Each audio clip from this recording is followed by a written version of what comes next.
26 ভোটে বিজেপি রাজ্যের ক্ষমতায় আসার পর তৃণমূলের আস্ফালনের শিকার হয়েছেন শাসক শিবিরের কর্মীরা।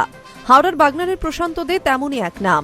গভীর রাতে তাকে বাড়ি থেকে ডেকে নিয়ে খুনের পর ফোনে নির্বিকার চিত্তে খুনে জানিয়েছিলেন, মার্ডার করে দিয়েছি, নিয়ে যা। ভয়াবহ সেই ঘটনায় এক পলকে ভেঙে চুরে গিয়েছিল পরিবার। অভিযোগ ওঠে স্থানীয় তৃণমূলের বিরুদ্ধে। তড়িঘড়ি রাজ্য সরকার তথা শুভেন্দু অধিকারীর প্রশাসন সিট গঠন করে তদন্তে নামে।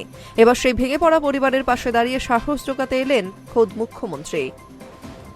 শনিবার বিকেলে বাগনানে নিহত দলীয় কর্মী প্রশান্ত দের বাড়িতে গেলেন শুভেন্দু অধিকারী। প্রশান্তর মা স্ত্রীর সঙ্গে কথা বললেন। তারা সকলে ছেলের খুনিদের ফাঁসির দাবি তোলেন মুখ্যমন্ত্রীর কাছে।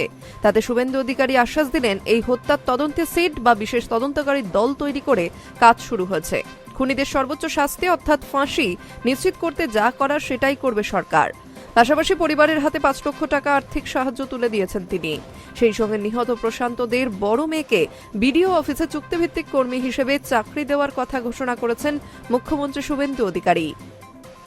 ছোট মেয়ের পড়াশোনার খরচ দেবেন বলেও জানান তিনি। সংবাদ মাধ্যমের মুখোমুখি হয়ে একথা জানিয়েছেন নিহত প্রশান্ত দের স্ত্রী সোমা দে।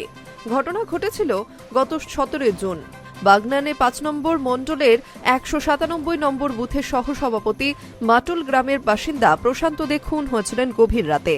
জানা যায় 8:30 নাগাদ বাড়ি থেকে বেরিয়ে সতীর্থদের সঙ্গে বাগনানের সন্তোষপুরে যান প্রশান্ত দে।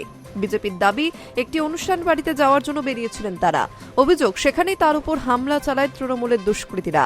লাঠি রড দিয়ে বেধড়ক মারধর করা হয়।